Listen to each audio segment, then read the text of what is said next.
میں ہے بچہ بچہ نور کا،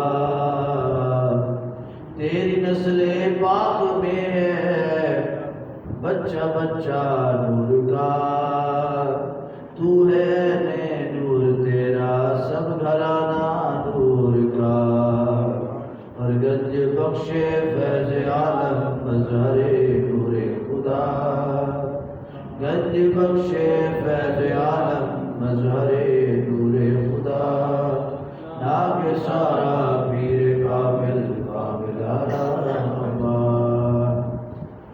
حمد و ثنا کے بعد میرے انتہائی واجب الاحترام دوستوں بزرگوں، اللہ کریم جل شانہ اما نوالہ کا کروڑا احسان ہے کہ جس بات پروردگار نے ہمیں ہفتہ وار درس قرآن کی اس نشست میں ایک مرتبہ پھر حاضر ہونے کی سعادت عطا فرمائی۔ دعا ہے اللہ کریم اکرم الحاکمین کی پاکیزہ بارگاہ میں اللہ ہم سب کی حاضری قبول فرمائے، اللہ پاک جملہ بیماروں کو شفا نصیب فرمائے، جتنے مسلمان اس دنیا فانی کو چھوڑ گئے ان سب کی کامل بخشش فرمائے، اور اللہ تبارک و تعالیٰ اپنے پاک حبیب صلی اللہ علیہ وسلم کی زلف مقدس رضوت کا عالم اسلام پر اپنی رحمتوں کا نازل فرمائے۔ عزیز دوستو، ہم یہاں پر اپنے عقائد اور اپنے اعمال کی اصلاح کے لیے حاضر ہوتے ہیں، کوشش کرتے ہیں کہ ہمارے جہاں اعمال کے اندر کوتاہی ہو ہم اس کو بھی دور کریں، جہاں ہمارے عقائد کی کوتاہی ہو ہم اس کو بھی دور کریں۔ دین اسلام ہمارا بڑا خوبصورت دین ہے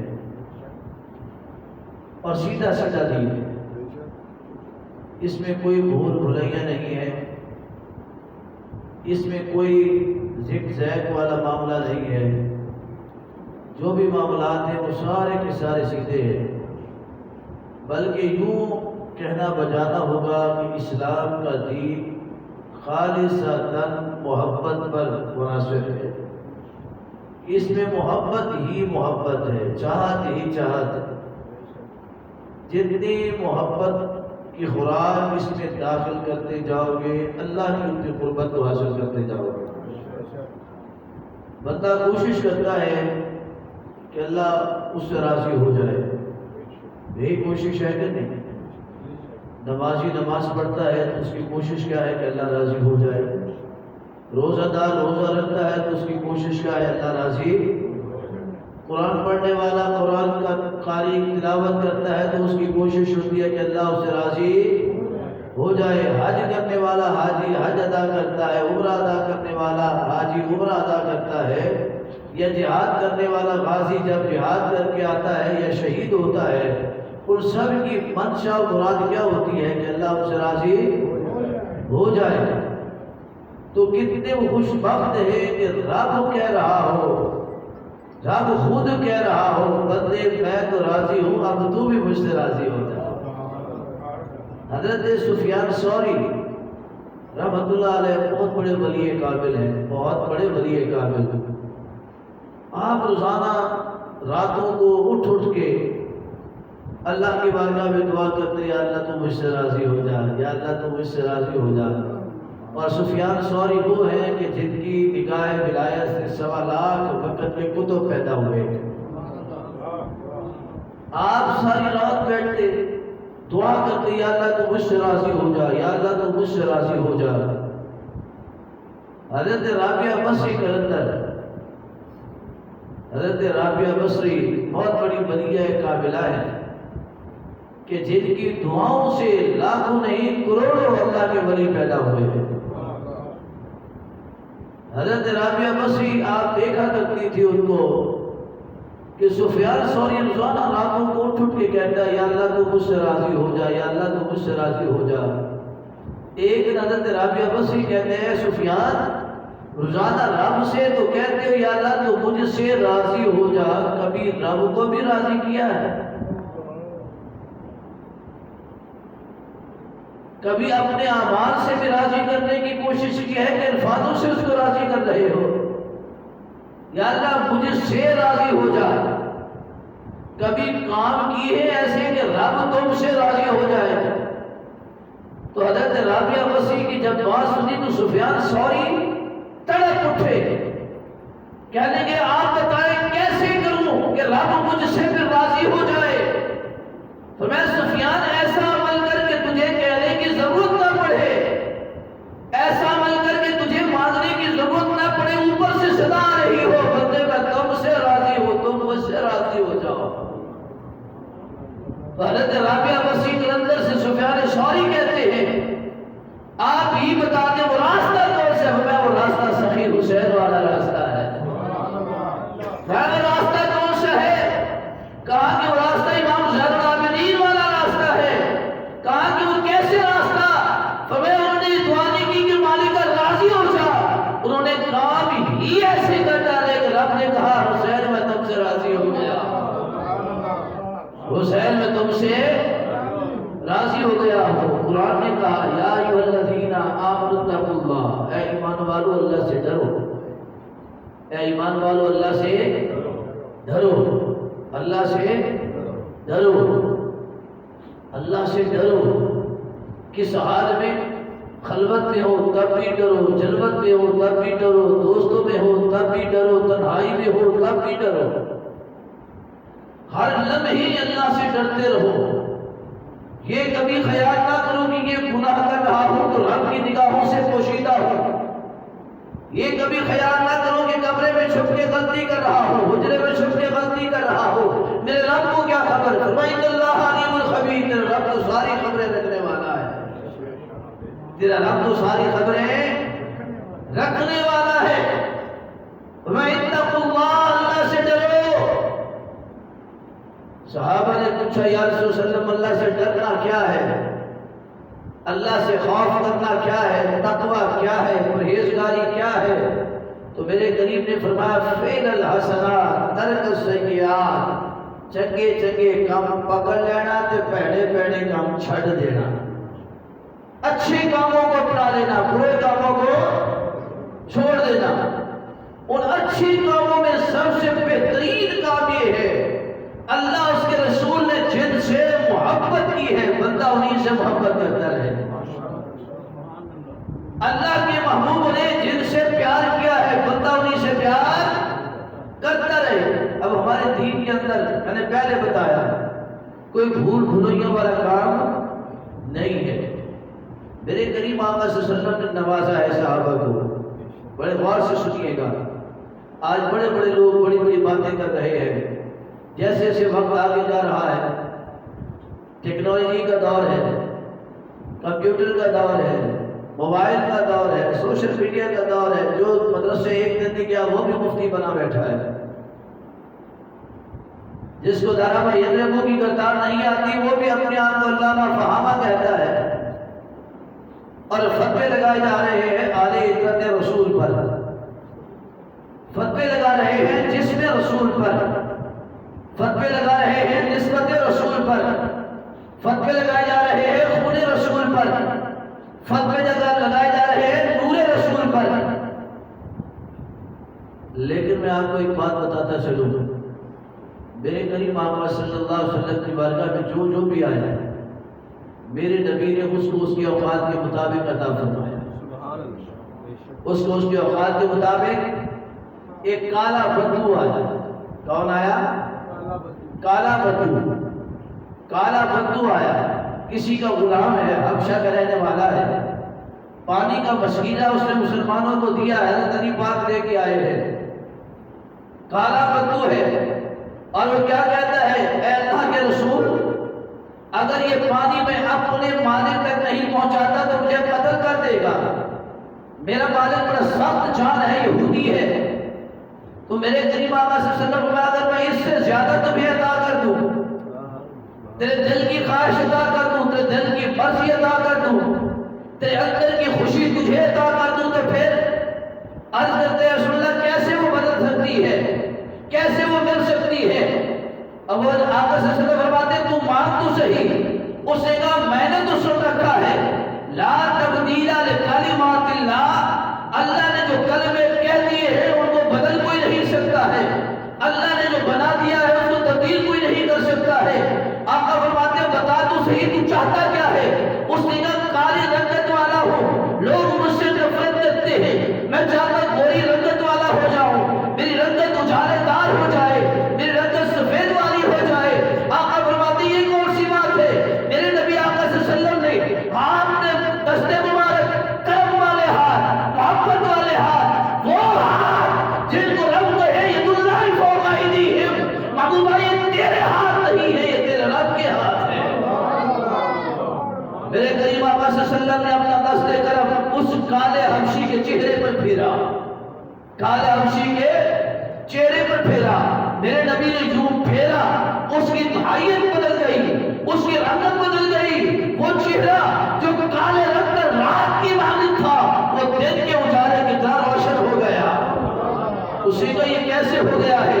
میرے آقا صلی اللہ علیہ وسلم نے فرمایا رب کائنات نے پوری کائنات کو بنایا تو پوری کائنات نے کہا ہے مالکہ جیسے تیری مرضی ہے ویسے ہم سب کی مرضی ہے، لیکن رب نے جب مجھے بنایا ہے تو مالک نے کہا محبوبہ اب جو تیری مرضی ہے وہی میری مرضی ہے، اب جو تیری مرضی ہے وہی۔ ایک بندہ کہہ سکتا ہے مولانا یہ کیسے ہو سکتا ہے، اس کی دلیل دیجئے، مولانا یہ کیسے ہو سکتا ہے، اس کی دلیل دیجئے کہ اللہ کے کلمے بدل رہے ہیں، اللہ کے قانون بدل رہے ہیں، نگاہ مصطفیٰ کے سامنے اللہ کے فرمان بدل رہے ہیں، فرمان مصطفیٰ کے سامنے۔ میں نے کہا بات تو سمجھا نہیں ہے، یہ بات ہے عشق و محبت کی، کالے اور گورے دنوں کو کیا سمجھ کہ محب و محبوب کا رابطہ کیسے ہے۔ میں نے کہا دلیل عاشق کبھی عشق کی دلیل نہیں مانگا کرتے ہیں، امتی کبھی نبی کی شان میں دلیل نہیں مانگا کرتے ہیں۔ میں نے کہا اگر تو نے مانگ لی تو سن، معراج کی رات میں رب نے نمازیں کتنی عطا فرمائی تھی؟ بولے کتنی عطا فرمائی؟ یہ کسی مولوی نے نہیں بتایا ہمیں، بخاری سے لے کر سیاستہ کے جملہ کتابوں کے اندر یہ حدیث و روایت موجود ہے، میرے پاس جملہ کتب موجود ہیں، ان پر نشانات لگے ہیں معراج کی رات میں کہ آقا صلی اللہ علیہ وسلم کو رب نے فرمایا 50 صلاۃ، محبوبہ 50 نمازیں لیتا۔ کتنی نمازیں؟ کتنی نمازیں؟ 50 نمازیں لے جاؤ۔ یہ کس کے کلمے تھے؟ بولو بولو، کس کے کلمے تھے؟ اللہ کے کلمے تھے نا۔ اور قرآن کے اندر لا تبدیل لکلمات اللہ، اللہ کا کلمہ بدل سکتا؟ بدل سکتا؟ رب یہی دکھانا چاہتا ہے 1,24,000 جو میرے محبوب سے پہلے آئے تھے ان کے لیے نہیں بدل سکتا ہے، اور قیامت تک آنے والے جتنے مخلوق ہیں ان کے لیے نہیں بدل سکتا ہے۔ محبوبہ مخلوق تھی، مخلوق تھی، وہ تخلیق تھی، اور تو تخلیق کا شاہکار ہے۔ وہ نبی تھے، تو نبیوں کا سردار ہے۔ وہ جبرائیل تھا، تو جبرائیل کا بھی آقا ہے۔ میکائیل ہے، تو میکائیل کا بھی آقا ہے۔ اسرافیل ہے، تو اسرافیل کا بھی آقا ہے۔ وہ اسرائیل ہے، تو اسرائیل کا بھی آقا ہے۔ وہ ابراہیم تھے، تو ابراہیم کا بھی آقا ہے۔ وہ آدم تھے، تو آدم کا بھی آقا ہے۔ وہ عیسیٰ تھے، تو عیسیٰ کا بھی آقا ہے۔ وہ موسیٰ تھے، تو موسیٰ کا بھی آقا ہے۔ محبوبہ ان سب کے لیے قانون اور ہے، تیرے لیے قانون اور ہے۔ اللہ اکبر، یا رسول اللہ، یا موسیٰ دستگیر۔ رب کائنات نے فرمایا 50 صلاۃ، محبوبہ 50 نمازیں لے جا، 50 نمازیں لے جا۔ چاہیے تو یہ تھا یہ کلمہ حق ادا ہو چکا، اس کے بعد اس میں کمی بیشی نہیں ہو سکتی ہے، لیکن ہم نمازیں کتنی پڑھتے ہیں؟ بولو بولو، 45 کدھر گئی؟ 45 کدھر گئی؟ محبوب آتے رہے اور جاتے رہے، ایک مرتبہ کلمہ نہیں بدلا، ایک مرتبہ قانون نہیں بدلا۔ محبوب گئے واپس، عرض کی مالکہ 50 یاد ہونا، 45 لے جاؤ۔ دوسرا قانون ہو گیا نا 50 کے بعد 45 والا۔ پھر محبوب گئے، فرمایا محبوب 45 لے تو 40 لے جاؤ۔ پھر قانون بدلا، 40 نہیں تو 35 لے جاؤ، 35 نہیں تو 30 لے جاؤ، 30 نہیں تو 25 لے جاؤ، 25 نہیں تو محبوبہ پھر 15 لے 20 لے جاؤ، 20 نہیں تو 15 لے جاؤ، 15 نہیں تو 10 لے جاؤ، اب آخر بار ہے 10 نہیں تو 5 لے جاؤ۔ 9 مرتبہ رب نے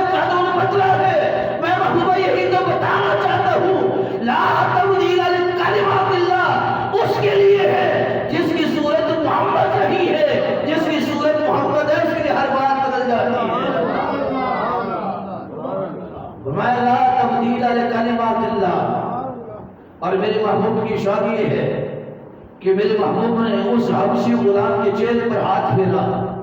اس کی جو حیثیت و اوقات تھی، رات کے اندھیرے جیسا چہرہ تھا، دن کے اجالے جیسا ہو گیا. حضرت قتادہ آتے ہیں، اپنی خواہش لے کر یا رسول اللہ آنکھ نکل گئی ہے. میرے رسول نے حضرت قتادہ کو ان کی حیثیت کے مطابق، خواہش کے مطابق آنکھ کو دوبارہ لگا دیا. تو میں قتادہ بتائی اس آنکھ کی کیا کیفیت ہے. آج کی سونا پہلے دیکھتا تھا آسمانوں تک نگاہ ٹھہر جاتی تھی، اب دیکھتا ہوں تو عرش عظیم بھی نظر آ جاتا ہے. اتنی تیز نگاہ ہو گئی ہے. اور حضرت مقداد آتے ہیں، یا رسول اللہ بازو کٹ گیا ہے. میرے نبی بازو پر لام دہان لگاتے ہیں، انہیں ان کی خواہش کے مطابق لام دہان لگا کے بازو کو چھوڑ دیتے ہیں. حضرت مقداد اسی بازو سے جنگیں لڑتے ہیں. اور میرے کریم آقا صلی اللہ علیہ وسلم، ایک غلام آتا ہے، یا رسول اللہ صلی اللہ علیہ وسلم نے جسم پر پھوڑے اور پھنسیاں ہو گئی ہیں، پھوڑے اور پھنسیاں ہو گئی ہیں. دوا کرتا ہوں، علاج کرتا ہوں، مؤثر نہیں ہوتا. نہ پھنسیاں دور ہوتی ہیں، نہ جسم سے بو ختم ہوتی ہے. میرے قریب فرماتے ہاتھ کرو، ہاتھ کرتا لام میں دہن ڈالتے ہیں. فرمایا مان لو، وہ ہاتھوں کو ملتا ہے. میں جسم پر پھیر دو. غلام نے جسم پر پھیر دیا. جو ہی جسم پر ہاتھ پھیرتے گئے بدبو ختم، خوشبو شروع ہو گئی. زخم ختم. صحابہ کرام نے اس میں وجدان کیا تھا؟ صحابہ کرام کا عشق کیا تھا؟ ان کی عبادت کے انداز اور طریقے کیا تھے؟ نمازیں کتنی ہیں ہمیں؟ کتنی نمازیں ہیں؟ ان میں کتنی نمازوں میں قرات کی جاتی ہے؟ قرات کتنی نمازوں میں کی جاتی ہے؟ بلند آواز میں امام کتنی نمازوں میں پڑھتا ہے؟ کون سی؟ فجر، مغرب اور عشاء. 3 نمازوں میں بلند آواز اور 2 نمازوں میں آہستہ آواز میں سے. حضرت خباب رضی اللہ تعالیٰ عنہ صحابی رسول ہے. ان سے کسی نے پوچھا، اے خباب 3 نمازوں میں تو رسول اللہ قرات فرماتے بلند آواز میں، آپ کو سمجھ آ جاتی ہے، 2 میں بلند آواز میں قرات نہیں کرتے ہیں، آپ کو کیسے پتہ چلتا ہے کہ رسول اللہ نے قرات کی ابتدا کر لی ہے؟ کیسے خبر ہوتی ہے کہ رسول اللہ قرات کر رہے ہیں؟ حضرت خباب کہتے ہیں یہ کون سا مشکل کام ہے؟ آقا صلی اللہ علیہ وسلم جب قرات فرماتے تھے، سرکار کی داڑھی مبارکہ ہلتی تھی، حرکت کرتی تھی. ہم پہچان جاتے کہ کملی والے قرات شروع کر چکے ہیں. اے خباب، شریعت کا مسئلہ یہ ہے، طریقت کا مسئلہ یہ ہے، فقہ کا مسئلہ یہ ہے کہ نماز پڑھنے والی کی نگاہ کسی غیر کی طرف چلی گئی تو نماز ختم ہو گئی. تمہیں غیر کی طرف جائے تب ختم ہوتی ہے، محبوب کی طرف جائے تو ادا ہو جاتی ہے. حضرت خباب نے بتایا کہ صحابہ کرام کی نماز تب مکمل ہوتی تھی کہ صحابہ جب نماز پڑھتے تھے ان کی نگاہ چہرہ مصطفیٰ پر رہتی تھی. ان کی نگاہ چہرہ محبوب پر رہتی تھی. پتہ چلتا رہتا تھا کہ محبوب آپ قرات فرما رہے ہیں، چہرہ حبیب پر رہتی تھی. تو آقا صلی اللہ علیہ وسلم نے جیسے جیسے کوئی آیا، اب سرکار نے فرمایا بیعت رضوان میں، بیعت رضوان کا ذکر قرآن میں اور قرآن کی سورہ فتح میں. اور سورہ فتح یہ 26 سپارے میں انا فتحنا لک فتحا مبینا، جس میں بہت بڑی فتح، یعنی فتح مکہ کی بشارت ہے. فتح مکہ کی بشارت ہے. اس وقت بشارت دی گئی جب کافر مکمل طور پر مسلط تھے کعبہ پر. میرے نبی نے درخت کے نیچے بیعت کی ہے قصاص عثمان کے حوالے سے. آقا صلی اللہ علیہ وسلم بیعت لے رہے ہیں. صحابہ صلی اللہ علیہ وسلم میرے ہاتھوں پر ہاتھ رکھو کہ جب تک ہم عثمان کے قاتلوں کو قتل نہیں کریں گے آرام سے نہیں بیٹھیں گے. یہ پہلا ٹیسٹ تھا. یہ کون سا ٹیسٹ تھا؟ حضرت عثمان غنی کا عشق و محبت صحابہ کے درمیان میں دیکھیے. اور سرکار نے بتا دیا، سرکار نے دکھا دیا کہ جس کا ہاتھ پکڑ کر بلند کروں وہ بھی اعلیٰ ہے، جس کے ہاتھ کو میں اپنا ہاتھ کہوں وہ بھی اعلیٰ ہے. میرے رسول نے کہا میرے ہاتھ پر ہاتھ رکھو. حضرت ابوبکر صدیق نے ہاتھ رکھا، حضرت عمر نے ہاتھ رکھا، حضرت علی نے ہاتھ رکھا، تمام عشر نے ہاتھ رکھا. جتنے صحابہ تھے سب نے نبی کے ہاتھ پر اپنا ہاتھ رکھا. میرے قریب نے پھر سب کے ہاتھوں پر اپنا ہاتھ رکھ کے کہا ہاں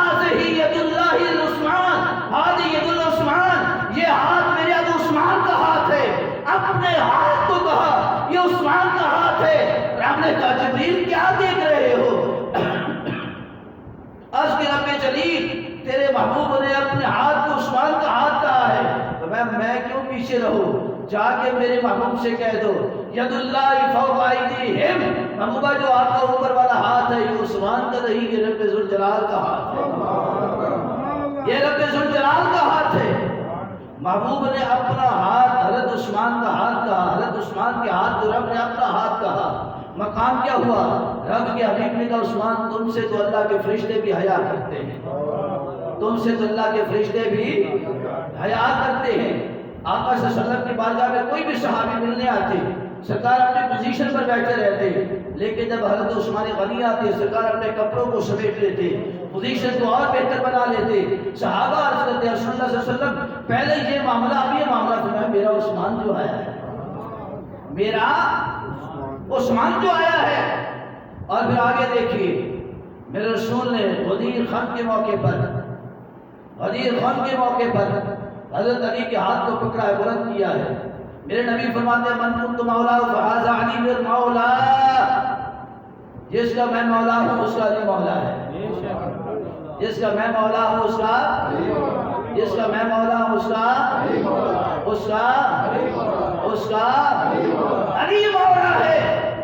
اور حضرت علی کرم اللہ وجہ کریم سے پوچھا گیا علی بتا تو صحیح میرے رسول نے آپ کے ہاتھ کو بلند کیا ہے، آپ کی عزت و شان کیا ہے؟ تو میں میری شان یہ بنی سلونی اما دون العرشی بین السماء والارض، مجھ سے سوال کرو عرش کے متعلق، زمین و آسمان کے متعلق، علی تمہیں بتانے کو تیار ہے، علی تمہیں بتانے کو۔ یہ بتائیے میرے نبی جس کے ہاتھ کو اپنا ہاتھ کہتے ہیں، میرا نبی جس کے ہاتھ کو بلند کر دے، میرا نبی جس کے جسم پر اپنا ہاتھ پھیر دے، میرا نبی جس کے جسم پر اپنا لعاب پھیر دے، میرا نبی جس کے چہرے پر اپنا دست کرم پھیر دے، ان کی تو یہ شان ہوتی ہے۔ اور جن کو میرے نبی نے کہا، میرے نبی نے فرمایا حسین منی وانا من الحسین، جن کو میرے رسول نے کہا حسین منی وانا من الحسین، حسین مجھ سے ہے میں حسین سے ہوں، لہموں کا لہمی، جسموں کا جسمی، بدنوں کا بدنی، یہ میرا بدن حسین کا بدن، میرا جسم حسین کا جسم، میرا خون حسین کا خون۔ علی المرتضیٰ کے بارے میں، شیر خدا کے بارے میں نبی نے یہی فرمایا تھا اے علی یا علی جب لہموں کا لہمی، جسموں کا جسمی، بدنوں کا بدنی، تیرا جسم میرا جسم ہے، تیرا بدن میرا بدن ہے، تیرا خون میرا خون، تیرا خون۔ جس کو نبی ہاتھ لگا دے وہ اتنی شان والا ہے، جس کو نبی اپنا جسم بنا دے وہ حسین کتنی شان والا ہوگا، وہ حسین کتنی۔ امام علی مقام جب شہید ہو چکے اور اس حدیث کے راوی ہے، اس بات کے راوی ہے امام سجاد، اس کے راوی کون ہے؟ آج امام زین العابدین آپ کا یوم وصال ہے، آپ کا اصل نام ہے سجاد، کیا نام ہے آپ کا؟ سجاد کہتے ہیں جو بہت زیادہ سجدے کرنے والا ہو،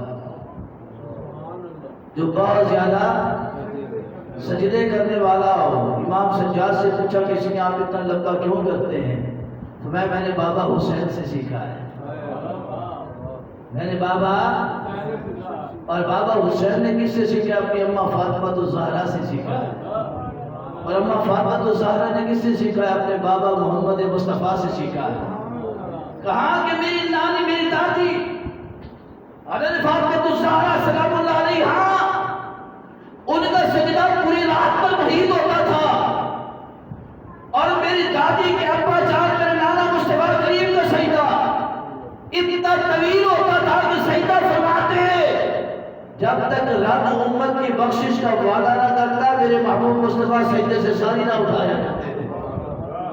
آیت رضا نازل ہوتی والا صاف ہے ہوتی کرموں کا فتح، پھر سر مصطفیٰ ہوتا تھا۔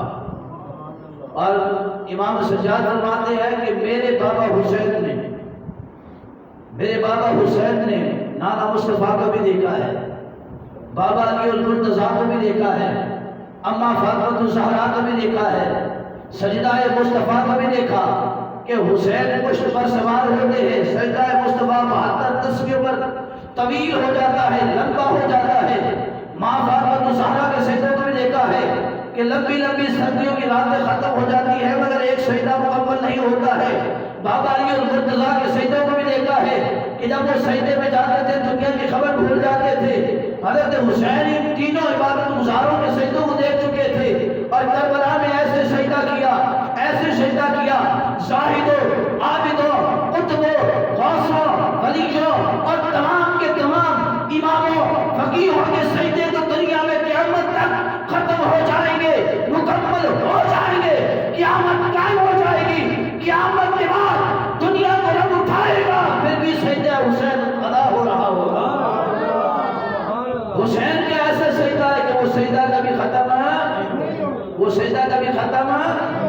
تو امام زین العابدین آپ ساری رات سجدے میں، ساری رات سجدے میں، اور آپ معروف ہو گئے زین العابدین۔ آپ کا یہ خطاب ہے، آپ کا اصل نام نہیں ہے، آپ کا نام علی بھی ہے، سجاد بھی ہے، اور زین العابدین آپ کا خطاب ہے۔ اس کا مطلب کیا ہے؟ زین العابدین کا مطلب ہے عبادتوں کا حسن، عبادتوں کا حسن۔ امام زین العابدین فرماتے ہیں کہ ہمارا قافلہ ذبح کیا ہوا قافلہ، لٹا ہوا قافلہ، لٹا کس کے نام پر؟ اللہ کے نام پر۔ یہ کٹا ہوا قافلہ راستے میں ہے کہ ایک رات ہمیں ایک صحرا میں ہو گئی، صحرا میں، بیابان میں ہو گئی۔ یزیدی فوج کے سب لوگ تھک چکے اور ادھر رات میں ہی پڑاؤ کرتے ہیں۔ پڑاؤ کیا تو امام زین العابدین فرماتے ہیں رات کو جب میرے بابا حسین مبارک کا سر یزیدیوں نے نیزے پہ لٹکا رکھا تھا، انہیں زمین میں گاڑ دیا، جیسے زمین میں گاڑا زمین کے اندر سے خون کا فوارہ جاری ہو گیا، تو نیزے سے اتارا، تشت میں رکھا۔ آپ فرماتے ہیں جیسے جیسے رات بڑھتی گئی وہاں کا اجالا زیادہ ہوتا گیا، سر حسین سے روشنی کی ضیاء پھوٹ اٹھی، تو ہم نے کیا دیکھا؟ وہاں انسان موجود نہیں تھے، صحرا کے جتنے جانور تھے سارے کے سارے سر حسین کے ارد گرد اکٹھے ہو گئے، اور سارے کے سارے جانور کلمہ پڑھ کے کہتے ہیں حسین ابن علی گواہ رہنا، ہم بھی آپ کے عاشقوں میں سے تھے، ہم بھی آپ کے محبین میں سے تھے۔ اور امام زین العابدین فرماتے ہیں کہ ایک یزیدی اٹھا، اس نے ایک چھوٹے سے زمین پر رینگتے ہوئے کیڑے کو مارنا چاہا، پاؤں کے نیچے مسل کرنا چاہا۔ اللہ نے اس کیڑے کو اتنی طاقت عطا کی اڑا اور اس کی آنکھ میں چلا گیا، اس کی آنکھ سے ایسے جیسے آگ کی چنگاری نکلتی ہے، فوراً اسی وقت جل کر راکھ ہو گیا، جل کر راکھ ہو گیا۔ امام زین العابدین فرماتے ہیں ہماری آنکھوں کے سامنے تڑپ تڑپ کر وہ یزیدی مر گیا، تو آواز آتی یزیدی قافلے سے کیا ماجرا ہے؟ کہا کہ حسین کی طاقت تو تم نے سمجھا نہیں ہے، حسین کربلا میں بے بس نہیں تھے، حسین کربلا کے اندر کمزور نہیں تھے، حسین کربلا میں ضعیف نہیں تھے۔ ارے پہاڑوں نے آ کر حسین سے کہا، ہواؤں نے آ کر حسین سے کہا، طوفانوں نے آ کر حسین سے کہا حسین تم اشارہ کرو، ہم یزیدیوں کو تہبالا کر دیتے ہیں، نیست و نابود کر دیتے ہیں، زمین میں دھسا دیتے ہیں۔ حسین نے کہا آج امتحان ہواؤں کا نہیں ہے، آج امتحان طوفانوں کا نہیں ہے، آج امتحان زمین کا نہیں ہے، آج امتحان جنات کا نہیں ہے۔ رب جب حسین کا امتحان دے رہا ہے، حسین بھی ہنس کے امتحان دینے کو تیار ہے۔ اللہ اکبر، یا رسول اللہ، زندہ باد، زندہ باد، یا علی، یا غوثیات الدستگیر۔ فرمایا رب حسین کا امتحان دے رہا ہے، حسین بھی امتحان دینے کے لیے تیار ہے۔ حسین اپنے امتحان کے اندر کسی اور کو پکارے گا نہیں، اکیلے حسین کو رب نے انتخاب کیا۔ اور حسین پاک مقصود تھے. دیکھیں حسین پاک کی شہادت کے بعد کوئی شہادت نہیں ہوئی. امام زین العابدین بھی مدینہ طیبہ پہنچے, حضرت امام حسن مصنع بھی مدینہ طیبہ پہنچے. اور امام زین العابدین آپ فٹنس ہیں, آپ نے کربلا کا سارا واقعہ دیکھا ہے. آپ ہمیشہ خاموش رہتے, کبھی آپ کو لوگوں نے ہنستے ہوئے نہیں دیکھا. کبھی بھی لوگوں نے آپ کو ہنستے مسکراتے, کوئی بندہ کہتا ہے اے پیارے کبھی تو ہنس لیا کریں. فرمایا جس نے 72 تن اپنے سامنے ذبح دیکھے وہ کبھی ہنستا ہے؟ فرمایا مجھے یہ تو بتاؤ, یوسف علیہ السلام ایک بیٹے 11 بیٹوں میں سے ایک بیٹا یعقوب سے جدا ہوا, 11 تو موجود تھے نا. کبھی یعقوب علیہ السلام کے بارے میں پڑھا ہے یا سنا ہے کہ ان کے چہرے پر مسکراہٹ آئی ہو؟ انہوں نے ایک بیٹے کی جدائی میں اپنی آنکھوں کو ضائع کر دیا. میرے سامنے تو میرے 72 شہید ہوئے ہیں. اور یوسف علیہ السلام تو یعقوب کو مل گئے تھے اور ملنے کی امید بھی تھی. میرے لیے تو یہ ہے کہ جو چلے گئے ہیں قیامت کے دن ملیں گے. پھر بھی تم کہتے ہو کہ میرے چہرے پر ہنسی آئے, مسکراہٹ آئے. کبھی آپ کو ہنستے ہوئے نہیں دیکھا گیا تھا. اور گریہ زاری اللہ کی بارگاہ میں اتنا کرتے تھے, کیا کہتے مالک راضی ہو جا, مالک راضی ہو جا, کہ آپ کی یہ رخساروں کے اوپر نشان پڑ گئے تھے آنسوؤں کے. جیسے زمین پر پانی چڑھتا ہے نا تو زمین پر اپنے نشان چھوڑ جاتا ہے, ایسے امام زین العابدین گریہ کرتے تھے تو آپ کے رخساروں کے اوپر نشان. اور آپ کی سخاوت کیا تھی, بڑے سے بڑا دشمن بھی آپ کے دروازے پر آتا آپ اس کو عطا فرما دیا کرتے تھے. کبھی بھی آپ نے کسی دشمن کو اپنے دروازے سے خالی نہیں لوٹایا, کبھی بھی خالی نہیں لوٹایا. اور امام زین العابدین آپ کی عصمت و طہارت پر, آپ کی عصمت و طہارت پر قربان جائیں کہ رب ذوالجلال نے آپ کو جو نسل پاک عطا فرمائی وہ اتنی پاکیزہ طیب و طاہر تھی کہ آپ کے بیٹے ہوئے امام باقر. آپ کے بیٹے کون ہوئے؟ امام باقر. امام باقر کر کے بیٹے ہوئے امام جعفر صادق. اور آگے سے چلتے چلتے امام موسیٰ کاظم تک, امام تقی تک, امام نقی تک, امام رضا تک, امام حسن عسکری تک. اور آخر میں آپ کی نسل پاک پہ آئے امام محمد مہدی, امام محمد مہدی.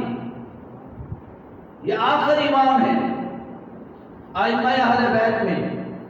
اور امام مہدی کے حوالے سے یہ بات بڑی معروف ہے سیاہ کی کتب سیاہ کے اندر, سیاستہ کی کتابوں کے اندر, کہ امام مہدی جب تشریف لائیں گے وہ دنیا کو بتائیں گے کہ میں اس زین العابدین کا بیٹا ہوں, اس زین العابدین کا بیٹا ہوں کہ جس نے اپنے باپ حسین کی لاش پر گھوڑے دوڑتے ہوئے دیکھے, اپنے بھائی امام علی اکبر کی لاش کو گھوڑوں سے رونقتے ہوئے دیکھا, امام عسکر کی بچپنے کی عمر میں تیر حلق میں اپنا پیوست دیکھا, اپنے چچا عباس علمدار کے بازو کٹے ہوئے دیکھے, اور اپنے چچا اور اپنے بھائی اور اپنے جانشاروں کو قربان ہوتے ہوئے دیکھا. لیکن میرے زین العابدین نے اپنے قدموں کو پیچھے نہیں موڑا ہے. اے بادل قوت, آج تیار ہو جاؤ, آج اکیلا مہدی نہیں آیا, آج حسین کی طاقت بھی مہدی کے ساتھ ہے, عباس کی وفا بھی مہدی کے ساتھ ہے, زین العابدین کا صبر بھی مہدی کے ساتھ ہے, امام باقر کی قوت بھی مہدی کے ساتھ ہے, امام جعفر صادق کی قوت بھی مہدی کے ساتھ ہے. آپ جب پرچم اسلام کو اٹھائیں گے تو پوری دنیا پر اسلام کے پرچم کو لہراتے ہوئے جائیں گے. پھر کفر نہ رہے گا, ہر طرف اسلام کا بول بالا ہوتا جائے گا. میں کربلا کا ابھی اختتام نہیں ہوا, کربلا کا بھی اختتام آپ دیکھیں تو جس دور میں کوئی یزیدی قوتیں آئیں, قرآن کو مٹانے کے لیے ہلاکو خان کی یزیدی قوت آئی, چنگیز خان کی یزیدی قوت آئی, قرآن مٹا ہے؟ بولے چنگیز خان مٹ گیا, قرآن آج بھی باقی ہے. ہلاکو مٹ گیا, قرآن آج بھی. منگول آئے, منگولوں نے دین اسلام کو ختم کرنے کے لیے کھوپڑیوں کے مینار بنائے, بچوں اور بوڑھوں اور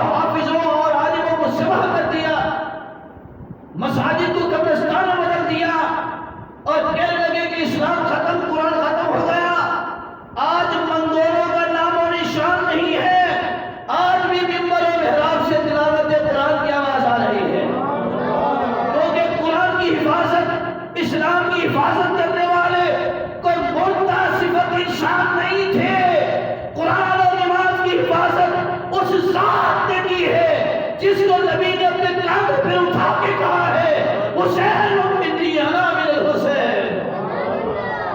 قرآن اور اسلام کو مٹانے والی جتنی قوتیں دنیا میں آئی وہ ساری کی ساری مٹ گئی، وہ ساری کی ساری ختم ہو گئی۔ کتنے فتنے آج کے اس دور میں پیدا نہیں ہو رہے، کوئی قرآن کو جلا رہا ہے، کوئی قرآن کو زمین پر پھینک رہا ہے، نعوذ باللہ من ذالک، کوئی حرمت رسول کے اوپر مختلف حرکت سرائی کر رہا ہے۔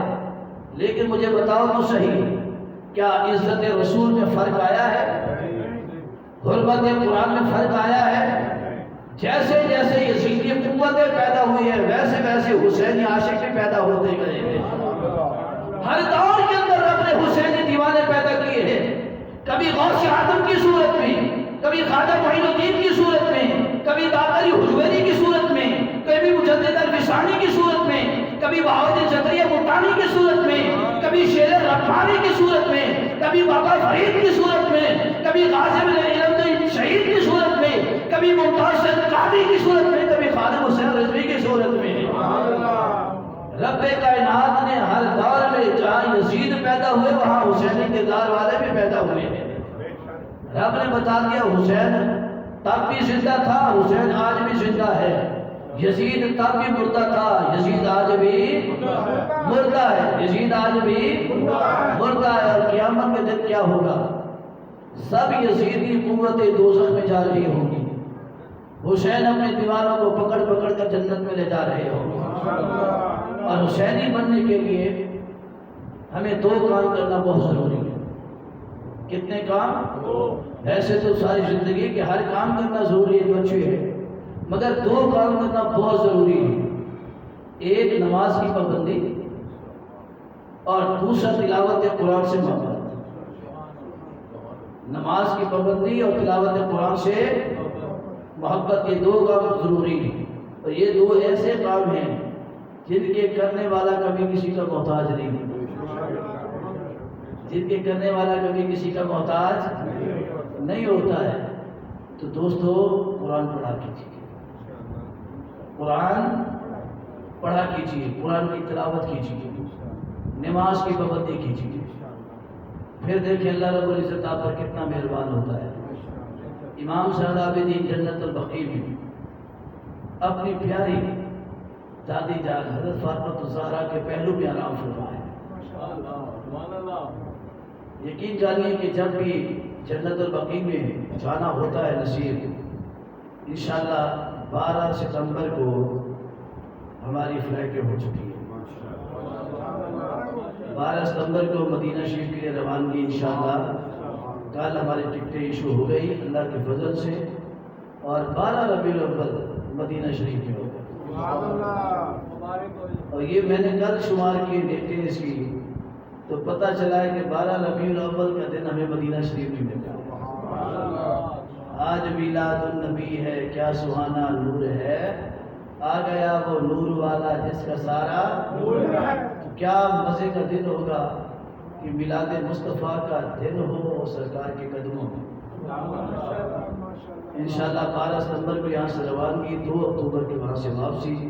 اللہ کی بارگاہ میں دعا ہے اللہ آپ سب کو مدینہ طیبہ کے مسافر